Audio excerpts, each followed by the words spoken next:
niveau de l'entrepôt, on va parler quand même de quelques éléments essentiels, c'est-à-dire il faut définir un stock minimum, un stock de sécurité, d'accord? Il faut aussi définir un stock d'alerte. Pourquoi définir un stock maximum? Parce que je ne dois pas dépasser un certain stock donné. Parce que quand j'ai beaucoup de stock au niveau de mon magasin, au niveau de mon entrepôt, au niveau de mon MIAD, je dépense beaucoup d'argent pour ce qu'on appelle le coût de stockage.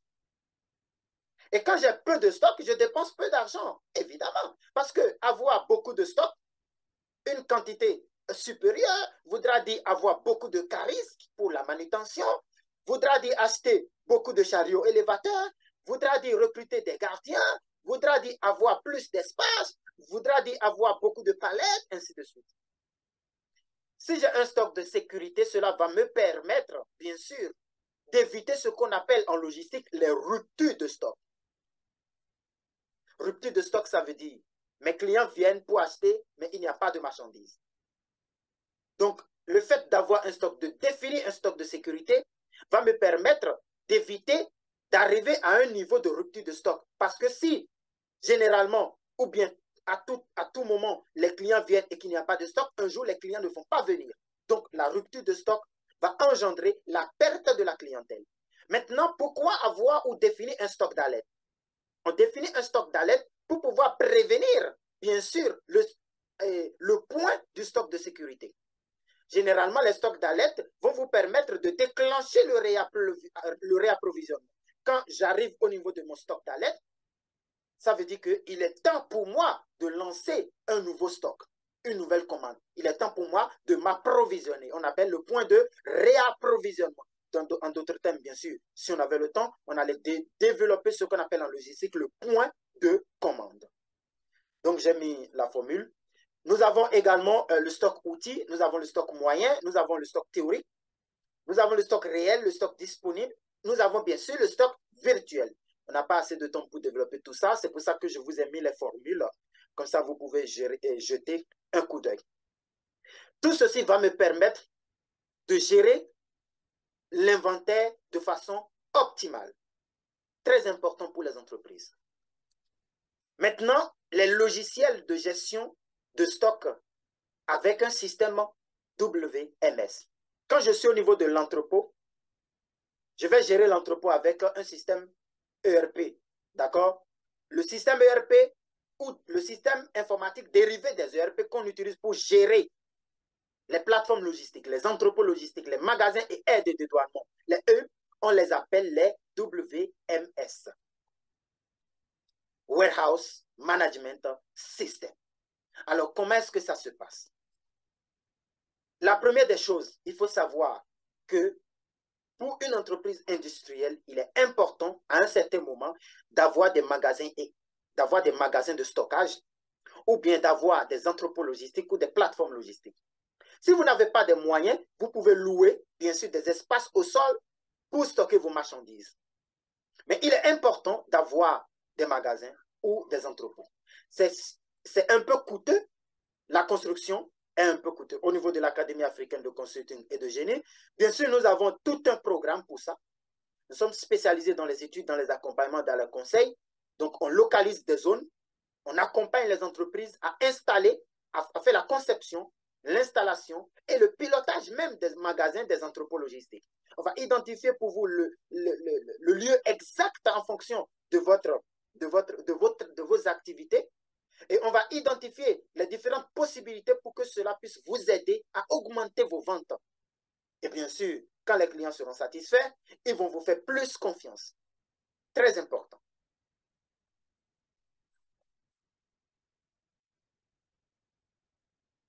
Alors, donc, quand je parle de WMS, je vais vous parler bien sûr de la fonction ou bien les différentes fonctions. Il faut reconnaître déjà que quand on parle d'un WMS, c'est un outil d'aide à la gestion de l'entrepôt ou bien du magasin. Ça offre bien sûr plusieurs fonctionnalités qui vont faciliter bien sûr la mise à jour et le suivi des stocks en temps réel. C'est très important.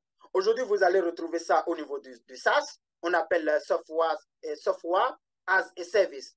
C'est-à-dire, c'est un logiciel en tant que service. Très important. C'est un logiciel en tant que service. C'est-à-dire, c'est hébergé dans le cloud. Avec une connexion Internet, vous pouvez accéder directement à votre ERP. Et vous pouvez voir en temps réel tout ce qui se passe dans votre entreprise. Bien sûr, on peut citer quelques avantages, hein, d'accord? Au lieu, bien sûr, de télécharger le logiciel sur votre PC, ou bien de l'installer directement sur votre réseau professionnel, vous pouvez accéder directement si vous avez juste une connexion Internet via un navigateur rapidement. Il est très important. Donc, les WMS sont aujourd'hui évolutifs dans le temps. C'est très... Mis à part leur caractère évolutif, nous pouvons également toucher ce point sensible, bien sûr, qui est le fait que les WMS vont vous permettre de booster, d'accord, le taux de satisfaction client avec une disponibilité des produits, d'accord, de façon optimale. C'est-à-dire en temps et en heure, vous avez le produit qu'il faut dans le magasin. Quand le client passe sa commande, vous allez répondre directement à sa commande. Il est très important de noter ça. Il est très important de comprendre ça. La satisfaction du client. Un client qui a besoin d'un conteneur rempli de bananes aujourd'hui, il passe la commande aujourd'hui, ce soir ou demain matin, vous le livrez. Il sera très content parce qu'à son tour, il va satisfaire.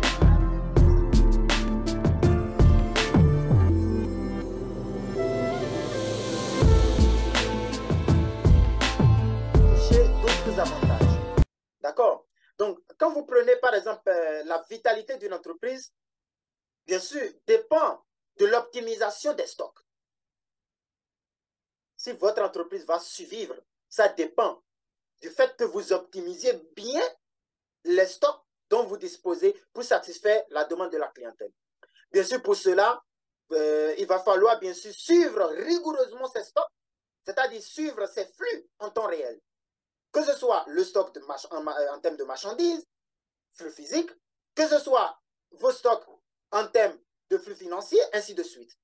Il va falloir les gérer de façon rigoureuse. Et bien sûr, on doit noter bien sûr que les immobilisations, d'accord, financières trop importantes, d'accord, vont pénaliser les investissements sur d'autres postes.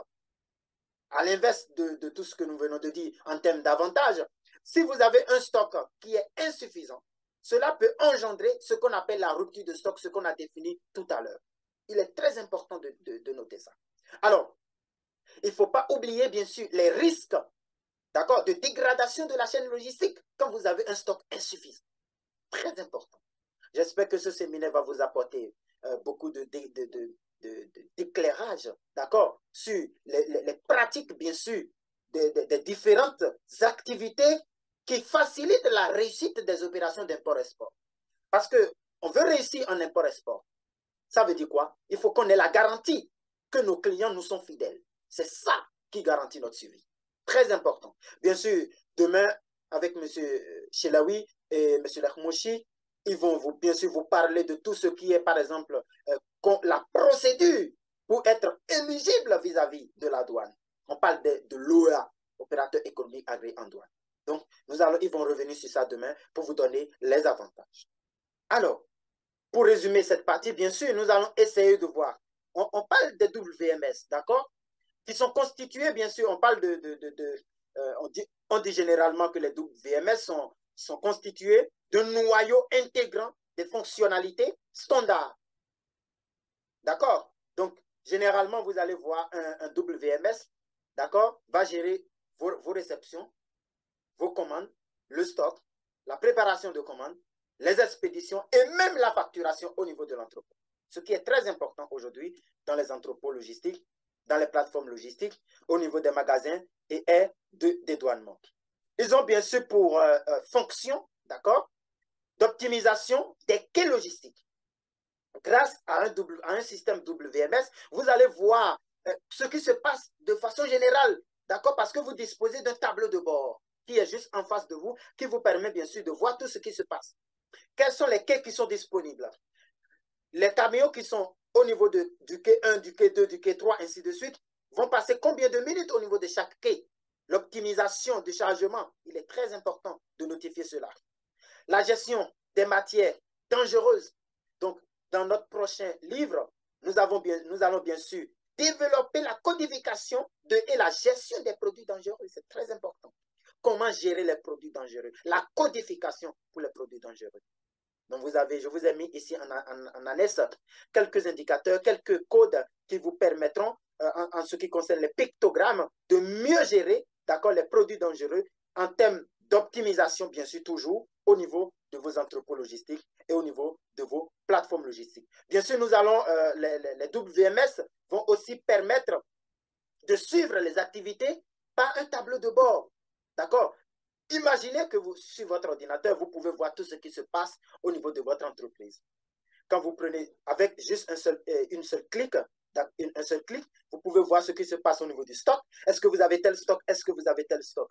Vous avez comme un opérateur, d'accord? Vous avez en ligne, d'accord? Un client qui vous appelle, qui demande un produit. En 3, 4, 5 secondes, le temps de dire bonjour monsieur, comment allez-vous? Oui, est-ce que vous allez bien? Ok, à qui ai-je l'honneur? Qu'est-ce que je peux faire pour vous? Oui, je suis je suis un client de votre entreprise. J'aimerais passer la commande. Ah, très bien. Vous avez déjà acheté une fois. Le temps pour le gestionnaire, d'accord, des réceptions d'appels, de procéder de cette manière, il est déjà en train d'ouvrir, d'accord, sur son ordinateur, le système. Il est dans le système. Et c'est maintenant que le client va lui dire, j'ai besoin d'acheter un ordinateur. Et le temps de lui demander, d'accord, très bien, c'est une très bonne idée. Vous travaillez dans quel domaine? Ça lui permet de prendre 3, 4, 5 secondes pour aller sur la section stock. Pour voir, il va introduire dans le système, d'accord, le code à barre, d'accord, du rack ou du rayonnage où sont stockés les ordinateurs. Oui, j'ai besoin d'un ordinateur Dell, d'accord, très bien, vous avez besoin d'un ordinateur Dell. Est-ce que vous avez des préférences? Ça lui permet rapidement d'aller rapidement au niveau du code à barre qui lui permet de voir s'il y a de stock en termes d'ordinateur Dell ou bien HP. Et si c'est disponible, il pourra dire au client c'est disponible. Si ce n'est pas disponible, il va dire au client ce n'est pas disponible. Pour une entreprise qui n'a pas un système de gestion informatique ERP, il va dire d'accord, je vous ai écouté. Je vous rappelle, il va maintenant sortir du bureau, il va aller vers le magasin pour voir est-ce qu'il y a du stock. Le client peut appeler une autre entreprise parce que ça prend du temps. Donc, c'est les avantages. Vous limitez le temps d'attente, vous limitez le temps et vous gérez au mieux. Vous êtes beaucoup plus efficace. Aujourd'hui, avec notre cabinet, nous avons des systèmes ERP très simples et moins coûteux. Parce que ce qui fait peur aux chefs d'entreprise, c'est de vouloir dépenser des millions, d'accord, dans des systèmes informatiques. Mais aujourd'hui, il y a des systèmes informatiques grâce à nos partenaires qui vous reviennent beaucoup plus moins cher. C'est comme un Windows, c'est comme un Microsoft, très moins cher.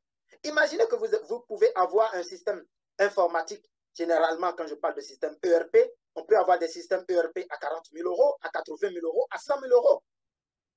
Mais aujourd'hui, grâce à nos développeurs informatiques, nous avons des systèmes ERP qui coûtent par exemple 10 000 euros, qui coûtent 5 000 euros. On peut avoir même des systèmes ERP qui peuvent même coûter 5 000 euros. Vous imaginez? C'est très important.